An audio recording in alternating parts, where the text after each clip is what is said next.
মাগো, বড় আশা করে এসেছেন মধুর হরি নাম সংকীর্তন শ্রবণের নিমিত্তে। মাগো, আপনাদের সকলের ঘরে তো সুসন্তান আছে। মাগো,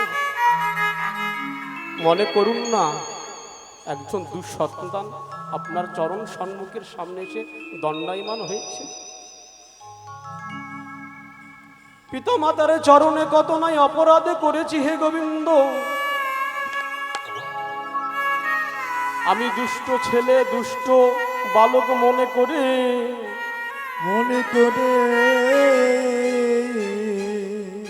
আপনাদের সেই যুগল চরণের শ্রী কমল চরণের পাশে একটুখানি আশ্রয় দিবেন, যেন অভাগা বলে দূরে ঠেলে দিবেন না, ঝুলে দেবেন না। আমার এই অহংকারের মস্ত আপনাদের যুগল চরণের তটে সমর্পণ করলাম। একটু কৃপা করে আশীর্বাদ করবেন, যেন অনাদির আদি প্রাণ গোবিন্দ এই ক্ষুদ্র ভাণ্ডে এসে তার কীর্তন তিনি বিলীন করে। জয় জয় শ্রী গুণিতাই গৌর সীতানাথ। ভগবানের সেই যুগল চরণে সেবা লাগান।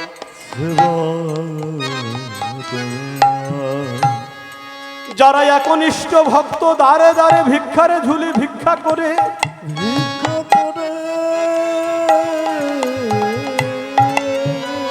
আজ এই সাধুগুরু বৈষ্ণবের বাজার সাজিয়েছে, দ্বারে দ্বারে ভিক্ষা করে কেন সাজিয়েছে জানো? আজ অগণিত বৈষ্ণব ভক্ত মণ্ডলী আসরে উপনীত হবে, প্রকৃতি ভক্তে উপনীত হয়ে তাদের যুগল চরণ ধুলি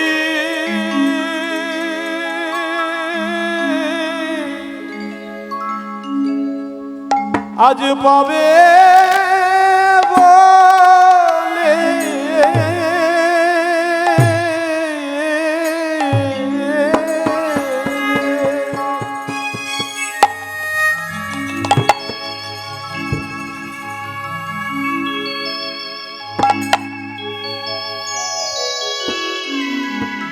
ওই না দাঁড়ে দাঁড়ে ভক্ত আমার ভিক্ষা করে, আজ ভক্তের চরণ ধুলি ধুলি পাবে বলে। ভক্তের দরে দরে ভিক্ষা করে, ভক্তের চরণ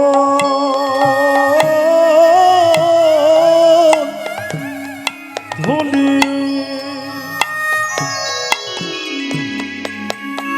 পাবো বলে। বলি দিবানিশি জেগে জেগে দাঁড়ে দাঁড়ে ছুটে চলে দিবানিশি জেগে জেগে দাঁড়ে দাঁড়ে ছুটে চলে। ভক্তের চরণ ধুলি পাবে বলে দাঁড়ে দাঁড়ে ছুটে চলে। চরণ ধুলি পাবো বলে দাঁড়ে দাঁড়ে ছুটে চলে। চরণ ধুলি পাবে বলে দাঁড়ে দাঁড়ে ছুটে চলে। ধুলি পাবে বলে দাঁড়ে দাঁড়ে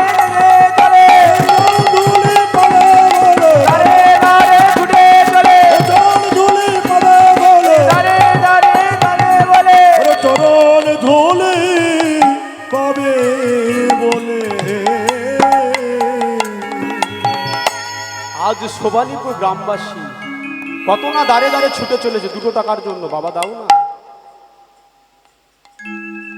এই সাধুগুরু বৈষ্ণবের আসন জোগাইছেন, দাঁড়ে দাঁড়ে ভিক্ষা করতে গিয়ে কত কটু কথা শ্রবণ করতে হয়েছে, শুনতে হয়েছে। যার হৃদয় শীতল আছে, যে দিনহীন কাঙাল, কেবল এক মুষ্টি তন্ডুল আছে, মধ্যাহ্নে ওইটুকু সে সেবা করবে। যে কৃষ্ণ নামের পাগলিনী, পাগল যারা, সে তন্ডুলটুকু সে গৃহে রাখে না। বাবা, আমার তন্ডুল যতটুকু আছো সবটুকু তুমি গোবিন্দের সেবায় লাগিয়ে দিও। যারা ভক্তের আহ্বানে আকুল প্রেমে ব্যাকুলতা করে, কত কিছু ভাবে অর্থ ব্যয় হয়।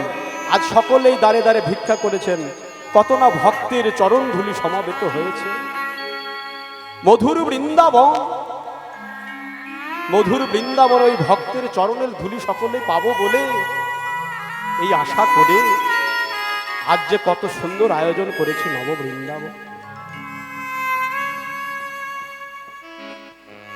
আজ কত ভক্তের মাঝেই তো ভগবান থাকে। এই চরণ ধুলির নিমিত্তেই তো আমরা এত কিছু করেছি, এতদিন থেকে বাসনা করেছি। হে গোবিন্দ, ভক্তের চরণ ধুলি যদি পড়ে গঙ্গা জলে, গঙ্গা জলে, গঙ্গাও পবিত্র হয় ভাগবতে বলে। ভাগবত জলে সাধুগুরু বৈষ্ণবের চরণ ধুলি, বৈষ্ণবের চরণ ধুলি যদি পড়ে গঙ্গা জলে, গঙ্গার নাম মাত্রই পবিত্র। কত না পাপী গঙ্গায় স্নান করে পবিত্র হই। হে গোবিন্দ, আমি তো মহাপাপী, ওই গঙ্গায় স্নান করে আমি তো পাপ মুক্ত হব।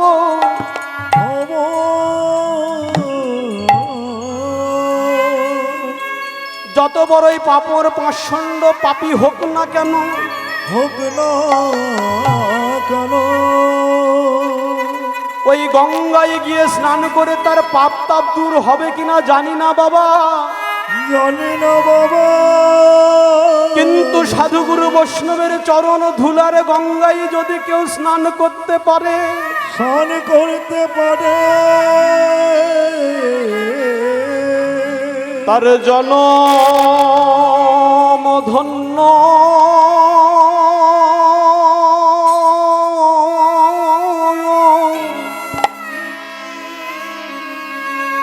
ধন্য হয়ে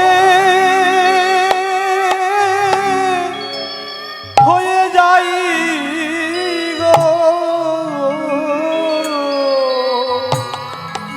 তার জন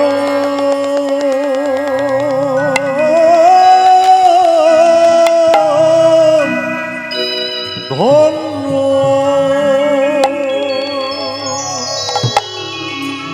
ধন্য হয়ে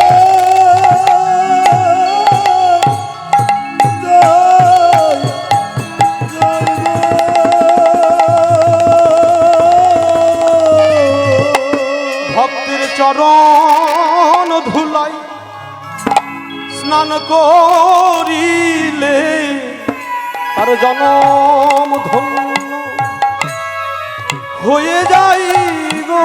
ভক্তের চরণ ধুলায় স্নান করিলে জনম ধন্য হয়ে যাইবে। হৃদয়ে কামনা বাসনা কিছু থাকে না গো, তার হৃদয় নির্মল হয়ে যাই গো। কামনা বাসনা হয়ে যাব,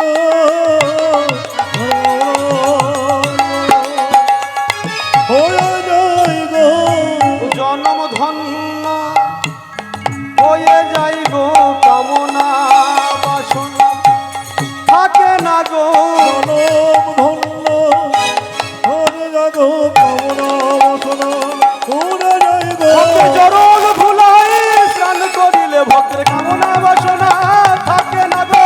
চরণ ধুলায় স্নান করিলে কামনা বাসনা ধুয়ে যাই গো, স্নান করিলে কামনা বাসনা ধুয়ে যাই গো, চরণ ধুলায় স্নান করিলে কামনা বাসনা ধুয়ে যাই গো। হরে প্রাণ কাঁদিল